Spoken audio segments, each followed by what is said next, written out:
Good morning mga kataladi. So for today's video, gagawa tayo ng adobo sa asin. Kailangan lang natin dito is yung pork, garlic, pepper, and then salt. Syempre kasi adobo sa asin nga, di ba? So ayan, and then mag-a-add din tayo ng konting suka, konting patis, and then yung magic sarap, umami. Sorry lang. So ayan. So yun lang yung kailangan natin. And then mag-a-add din ng water para nga mapalambot. So may nakita akong video sa YouTube, parang hindi na ata siya nag-add ng water. Ako kasi gusto ko yung malambot na hindi ako mahirapan pag kinakain ko. Kasi mahirap pag kakainin mo, kagatin mo tapos parang antigas ng karne. So it's no. So ayan, so papalambutin lang natin siya sa mahinang apoy para hindi naman na mabigla yung pagkalambot niya. Huwag lang natin kalimutang halu-haluin siya para hindi manikit yung mga nasa ilalim. And then para mapantay din yung luto niya. So sasangkutsahin mo lang siya hanggang sa matuyo siya. Matuyo yung tubig. And then mapalitan siya ng oil. Okay, so eto na nga. May pa-trivia na naman si Uncle. So salamat kay ChatGPT. Hindi ko alam kung legit or not, pero kayo na bahala mag-fact check. So as per ChatGPT, older than the classic soy sauce adobo. Did you know that adobo sa asin is actually one of the earliest versions of adobo? Before soy sauce was introduced to the Philippines through Chinese trade, Filipinos originally used salt and vinegar to cook adobo.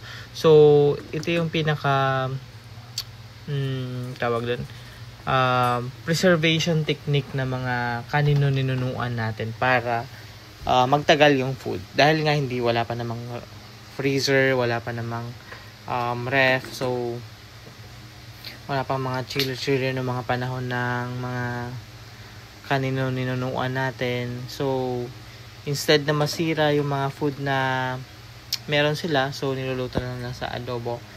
And then sa adobo, so siya specific. So niluluto nila. And then kung ano lang yung resources nila, kung ano lang yung gamit nila, yun yung ginagamit nila sa pagluto. And then kung ano yung makakatulong para ma-preserve yung food. So asin is one of those things, and then yung vinegar. So pag may suka, pagkakalam ko pag may suka yung food, mas matagal masira. Yun yung pagkakalam ko. Sabi ng nanay ko. Yun yung sabi ng nanay ko. So ayun. So balik tayo dito. So ayan na, hinahalo na natin, and then ayan, natuyo na siya. Pero may something na dyan. Kasi nga dahil nga konti lang yung taba ng meat na ginamit ko, kailangan ko mag-add ng oil para matusta.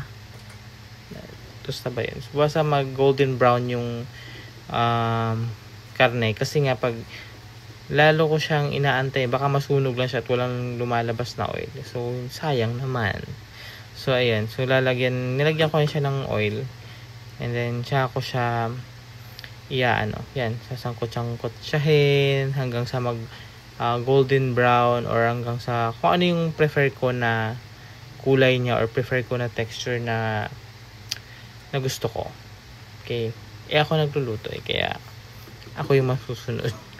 So anyway, regarding naman sa sizes niyan, sa meat, that's 1 kilo. And then sa salt, hindi ko na siya nilagyan ng measurement kasi iba-iba naman tayo ng preference sa pagluluto. So ito ay guide lamang.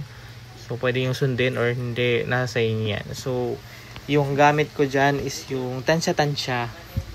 Yan. So tinansya ko lang yung asin, tinansya ko lang yung patis, yung suka, everything.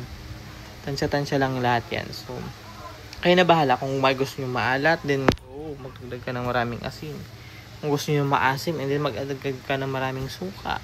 So nasa sa inyo na yun. So ayan, tinatakpan ko siya kasi nga tumatalsik yung mantika na, ayan nakikita nyo.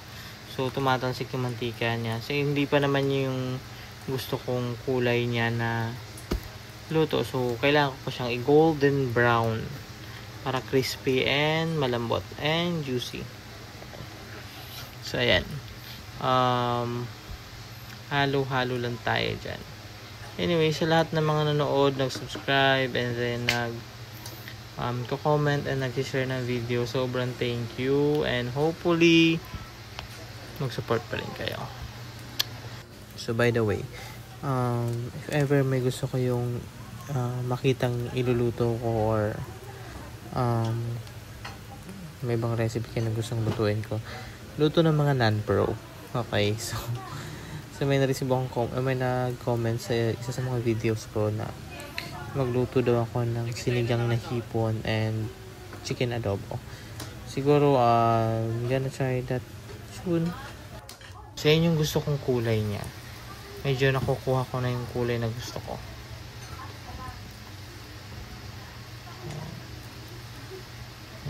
Perfect yan sa suka na may sibuyas and sili, and then mainit yung rice, tapos magkakamay ka, sirang-sira yung diet mo, makakaubos ka ng 2 cups of rice. That's ilang calories yun. So, para sa mga nagda-diet, hindi ko isasuggest yung gantong food. Sobrang matatakam ka lang talaga pag kinain mo or kakainin mo. Mapapa-extra rice, extra meat ka talaga pag kinain mo to. Sobrang sulit. And that's all for now. It's me, Mar.